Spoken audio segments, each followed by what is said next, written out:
Okay, bismillahirrahmanirrahim. Assalamualaikum warahmatullahi wabarakatuh. Waalaikumsalam Kita warahmatullahi. mulakan kelas kita dengan bacaan umum kita Al-Fatihah. Bismillahirrahmanirrahim.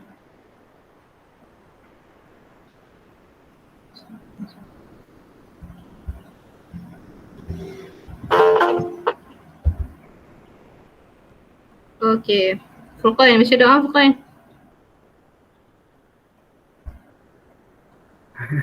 Bismillahirrahmanirrahim. Allahumma aftah alaina hikmataka wajsur alaina min khazaini rahmatika ya arhamar rahimin.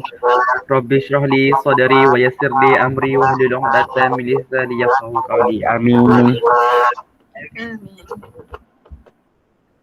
Okay. Okay. Siapakah mereka? Okay. Siapa dia? Tak kenal. Tak kenal. Okay, rasa-rasa siapa? Apa? Okay, siapakah mereka? Orang tua. Okay, betul, orang tua lagi. Ayah untuk nenek-nenek. Dan nenek lagi. Moyang saya. Ikhlas ayah. Betul Hani, betul ikhlas ayah. Okay, lagi. Tajuk kita hari ni menghormati orang tua. Parents. Itulah Ustazah nak. Parents. Ibu bapa. Okay. Sebab hari ni Ustazah nak masuk bab. Okay, hari ni kita akan belajar tajuk muliakan ibu bapa, bahagiakan keluarga. Okay, kita tengok ada nakli kewajipan berbuat baik kepada ibu bapa. Firman Allah Subhanahu Wa Taala. Okay, siapa boleh tolong baca? Anas lah baca Anas. Apa ni, saya buku. Baca kat slide tu apa? Tak nampak. Nampak? Besar tu. Daripada surah An-Nisa ayat 36.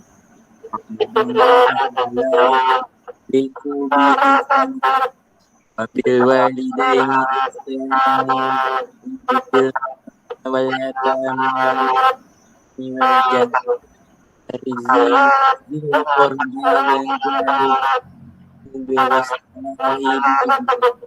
apa ni? Dan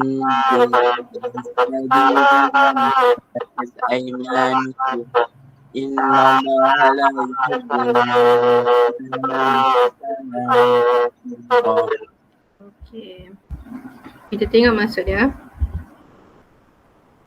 Okay, maksudnya hendaklah kamu beribadah kepada Allah Subhanahu Wa Taala. Janganlah kamu mempersekutukan Allah Subhanahu Wa Taala dengan sesuatu.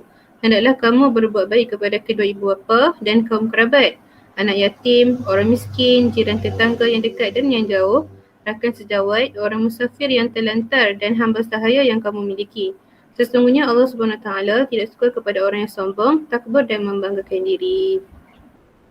Okey, seterusnya kita tengok hadis daripada Abdullah bin Amr. Rasulullah SAW bersabda, Ridha Rabbi fi ridha al-walidi wa saqatu ar-Rabbi fi saqati al-walidi. Daripada At-Tirmizi, maksudnya redha Tuhan iaitu Allah Subhanahu Taala terletak pada redha ibu bapa dan kemurkaan Allah Subhanahu Taala terletak pada kemarahan ibu bapa. Okay, boleh faham kan? Maksudnya kalau kita nak dapat redha daripada Allah, kita kena dapat redha daripada ibu bapa. Kalau kita kalau kita dapat kemarahan daripada ibu bapa kita pun mendapat kemurkaan daripada Allah. Kesesnya, kita tengok cara beradab kepada ibu bapa dan keluarga. Okay, yang pertama daripada sudut hati, daripada aspek hati. Okay, saya boleh baca. Cara beradab kepada ibu bapa dan keluarga yang pertama aspek hati. Najibah boleh baca?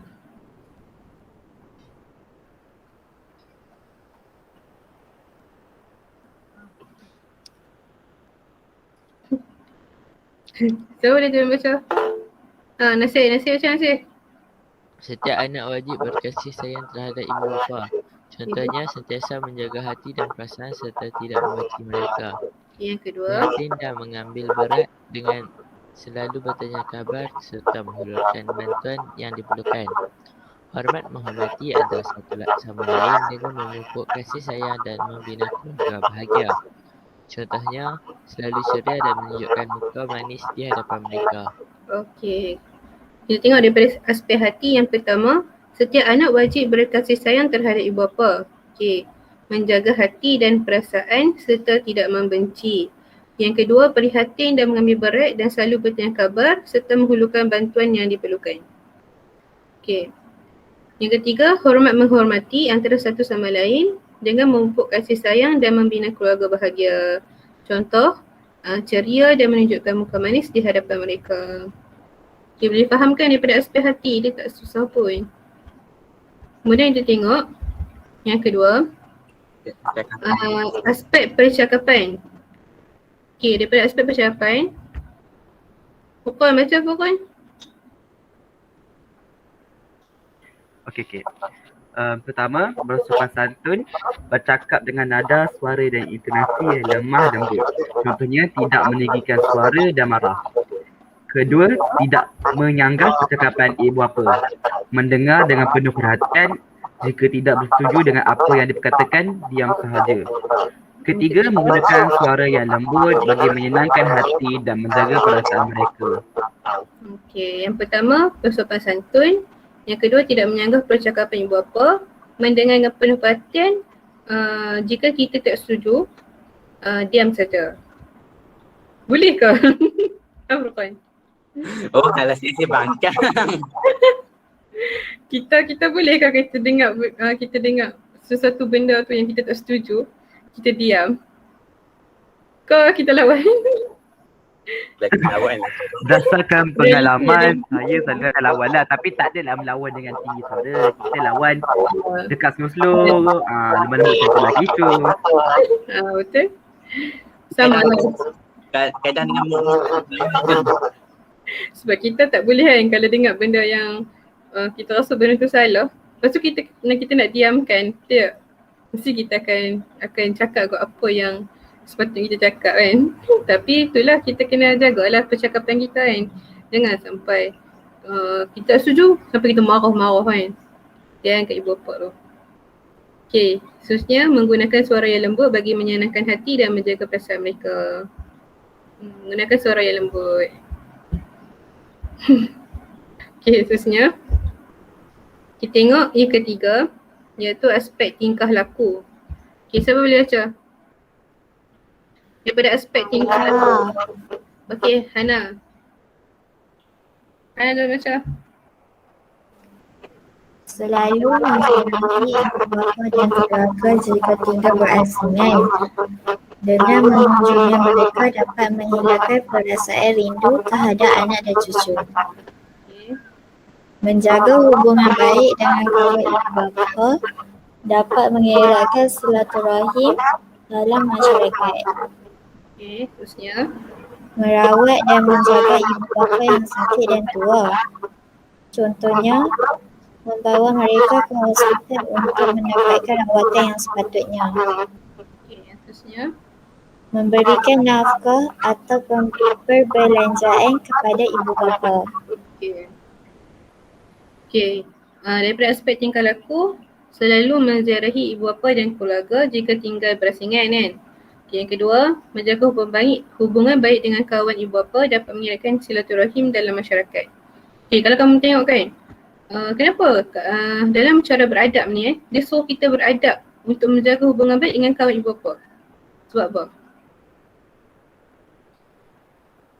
Pasal nak cakap menjaga hubungan baik dengan kawan ibu bapa. Untuk salah satu cara untuk beradab dengan ibu bapa. Yang belajar, yang berdisiplin. Kan? Lagi? Kalau kan kita menziarahi ibu bapa, kami dah selama yang menziarahi ibu bapa. Ni kan dia cakap menziarahi ibu bapa jika tinggal berasingan.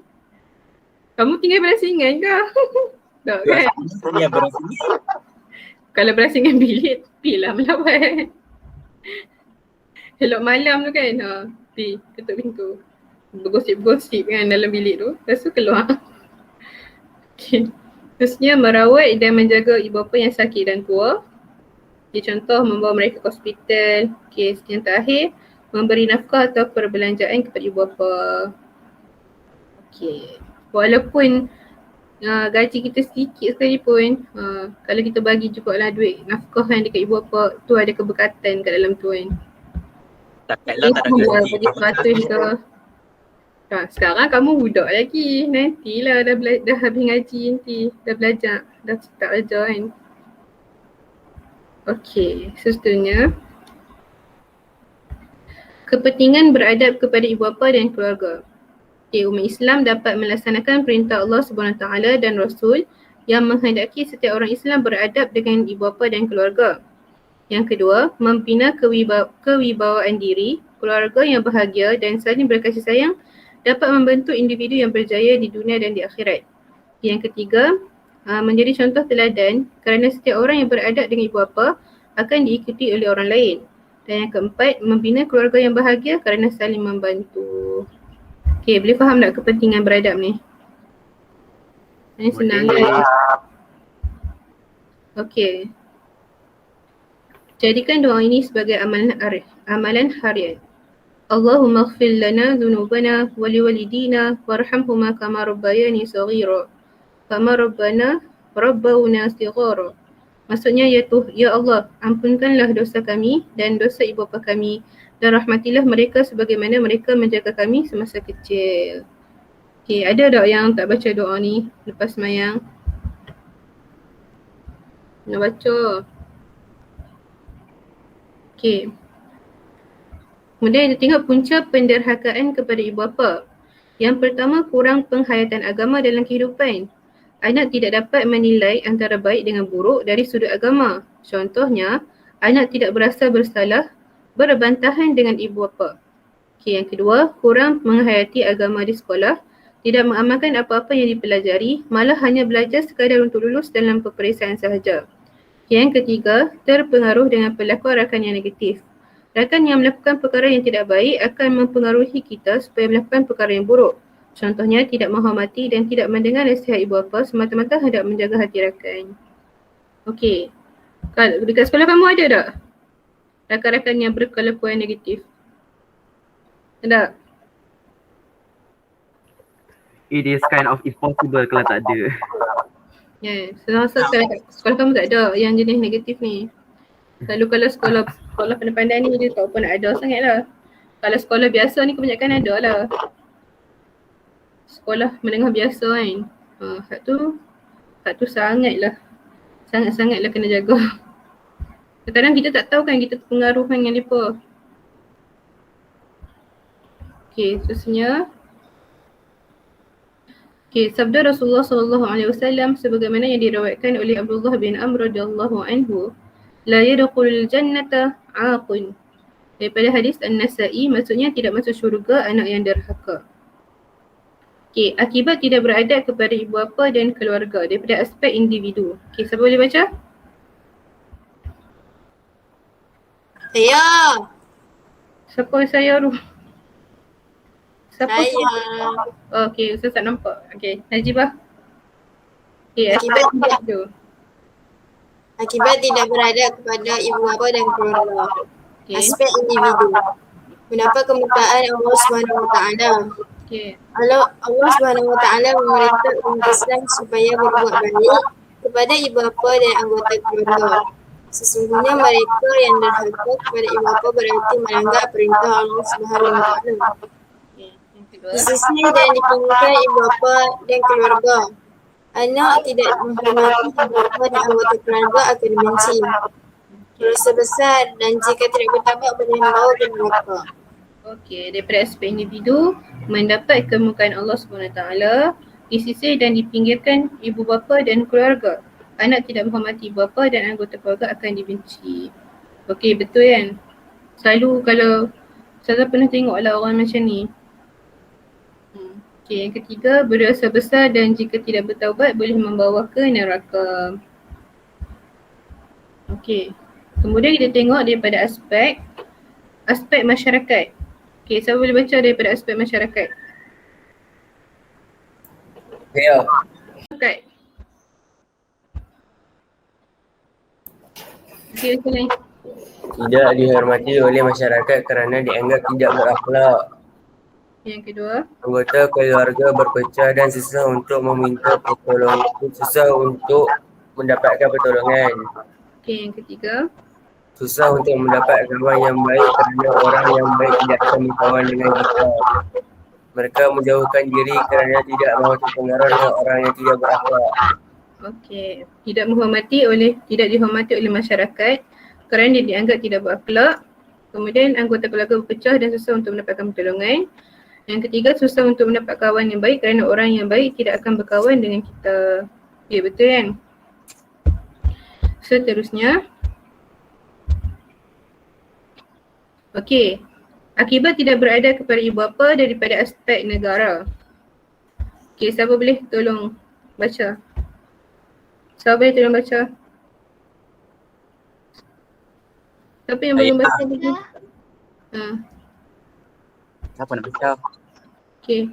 Farah nak baca ke? Okey, baca. Tidak maju kerana institusi kekeluargaan, tidak aman dan maju kerana rakyat tidak bersatu padu. Berlaku pelbagai gejala sosial yang menyebabkan kerajaan terpaksa membayar wang, tenaga dan masa untuk pemulihan. Okey. Okey, aspek negara tidak maju kerana institusi kekeluargaan runtuh. Tidak aman dan makmur kerana rakyat tidak bersatu padu. Dan yang terakhir, berlaku pelbagai gejala sosial yang menyebabkan kerajaan terpaksa membelanjakan wang, tenaga dan masa untuk pemulihan akhlak. Alright. Seterusnya, okey, kita tengok perbincangan. Bincangkan kisah anak derhaka dan pengajarannya. Okey, siapa boleh cerita? Anakku Sazali. Betul, itu salah satu cerita kan? Tanggang. Kisah anakku Sazali. Okey, cuba tunjukkan sikit. Dia derhaka daripada sudut apa? Zam tak ingat kan cerita Piramli tu? Sumpah kau tanggang menjadi batu. Selepas itu si tanggang pun menjadi batu. Betul kan? Si tanggang jadi batu. Kisah si tanggang jadi batu sebab dia derhaka dekat ibu dia kan? Ya.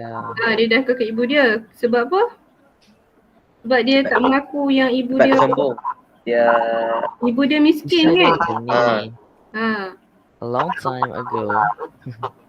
Kalau yang Piramli tu anakku Sazali sebab apa? Saya tak ingat anakku Sazali. Sebab apa kisah dia? Ni saya buka meh. Ringkaskan dah Nasir. Dia pijak kepala bapak dia. Dia apa pijak pun? kepala bapak dia. Kan? Kena jasa ayah dia. Dia tak kenal jasa ayah dia. Dia kata ayah dia jaga macam sampah. Sampah ya? Mana tu?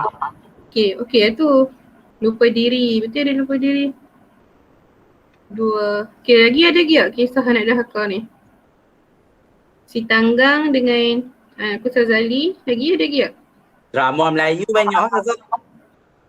Kan. Tapi drama Melayu yang sekarang ni dia tak boleh nak jadikan iktibar. Kacau. Semua otak. Cerita kisahan. Apa lagi Rasa 2 tu je kan? Okey. Yang kedua kita tengok jelaskan cara menghormati. Jelaskan cara menghormati ibu bapa dan keluarga dan kaitkan dengan kehidupan murid. Okey. Kamu sebagai seorang murid, macam mana cara kamu menghormati ibu bapa kamu dan keluarga kamu? Macam mana? Rajin. Belajar rajin-rajin lagi? Buat ajar rumah. Tolong masak, tolong masuk pinggan, sebaju. Bantu ibu bapa. Sidai baju. Cara kamu hormati lah kan? Okay, ada lagi tak soalan lain? Bagilah satu cara yang spesifik ke yang menampakkan kata kamu ni Tu cara kamu sendiri. Ada Kamu yang cara kamu sendiri menghormati ibu bapa dan keluarga. minta ampun, minta maaf. Oh dia?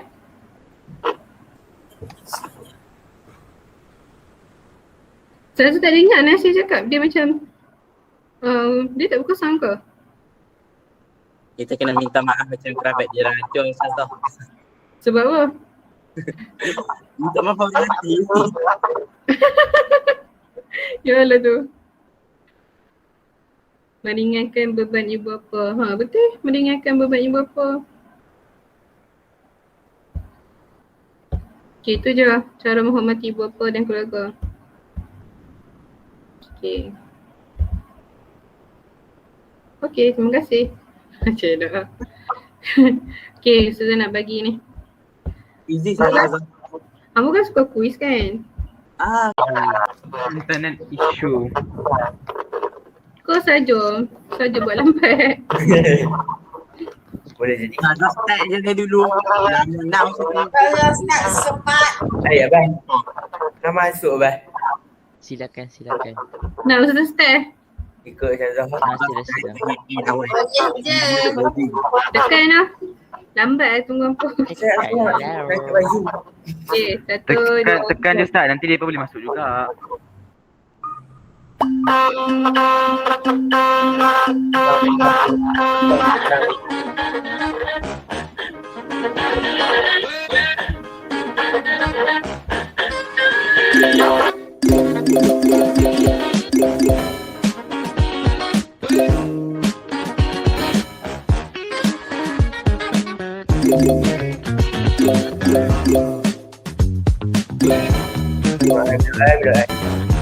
Ustazah, internet tak main peranan Ustazah.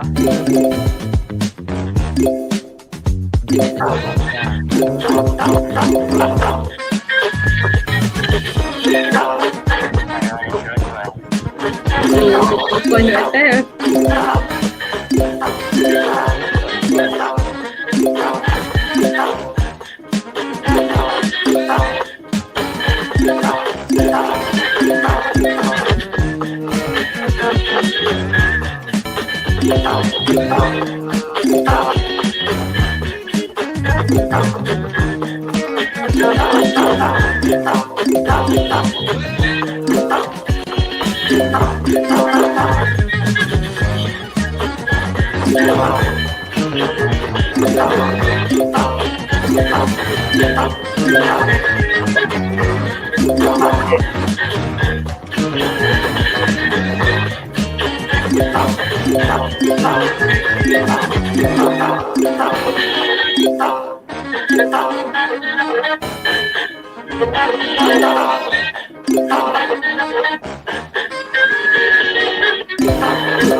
Anas baru nak jawab ke?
tengah jawab ke?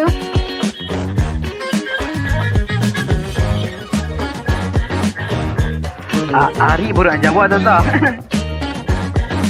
Tapi nama dia ada dua lah. Tu yang bawah tu tak?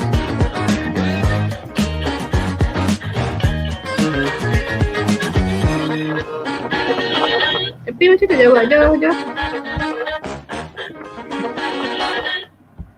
Ani tengah jawab lagi ke? Ha? Yang bawah tu tak guna tu lah, yang bawah tu. Bawah tu dia ya ke? tak. Dia dah habis tu. Oh ya ke? Ari sebenarnya dia baru nak join ni. Kita Zain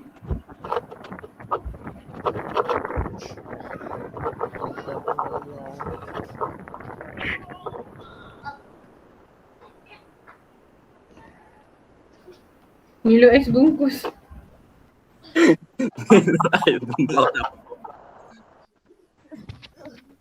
Nampaknya Milo Ais menang kan. Lepas ni dia pergi ais kot. Mati ais lah. Milo Ais bungkus Mat. Nah. Kacau. Siapa Milo Ais? Siapa Milo Ais tu? Saya nak minum Milo Okay, siapa boleh sebut balik apa kita dah belajar tadi? Malah lupa sudah. Dia aspek muliakan bahagia. Ya, betul. Kesimpulannya anak derhaka tu masuk neraka. Betul kan? Yes. Kak tu boleh Mana betul ada. Kalau dia bertaubat tak apa kan? Alamak. Baik. Kalau Kan dia dia cakap tak ada tadi. taubat je lah. Kalau dia tak ada taubat. Kalau dia nak. Mati mak dia mati. Tapi kalau dia ada niat untuk bertaubat, Dia tetap masuk neraka kot. Ya ke? Tapi ada Baik tak? Kan? ni kan dosa dengan manusia kan tak akan diampunkan melainkan kita minta maaf dengan manusia. Betul tak? Betul. Betul. Lagi-lagi ibu bapa kita yang dah mengandung kita 9 bulan tu takkanlah dia tak maafkan. Maksudnya kalau sekadar niat nak minta maaf tapi tiba-tiba mak tu dah mati dah. Oh, Macam sudah. mana? Alam Makin mudah. Kita kena berubahlah ke arah yang lebih baik. So anak-anak janganlah kita berbuat dosa di luar kita. Okey anak-anak. Anak-anak ni. Bapak-bapak. Mak kahwin 4, anak 14. Dia punya impian dia tu. Kahwin 4, anak 14. Bahaya aku berkan. Dah ada betul awak. Okey. Lagi ada yang boleh sebut lagi apa yang kita dapat ni? Menderhaka ibu bapa tu dosa. Ayat dia senang tu pendek Apa? Ya, lagi. Wah. Oh. Okey, kesimpulan. Okey. Kesimpulan akhir siapa boleh buat kesimpulan akhir? Nah, Kesimpulannya? kesimpulannya. Dah ada rasa Jadi boleh. kita minta tasrif Kesimpulannya kita mestilah memuliakan Ibu bapa. bapa dan Rakan. Orang tua. Orang tua. dan keluarga. Okey, itu je lah. Itu saja kalau kita hari ni. Jumpa hari Ahad cuti kan? Hai Kameh. Hai Kameh. Okey. Kita Esok tutup tu kelas Arab kami kan? kelas kita dengan tasbih kifarah Kalau dan suratul Nas.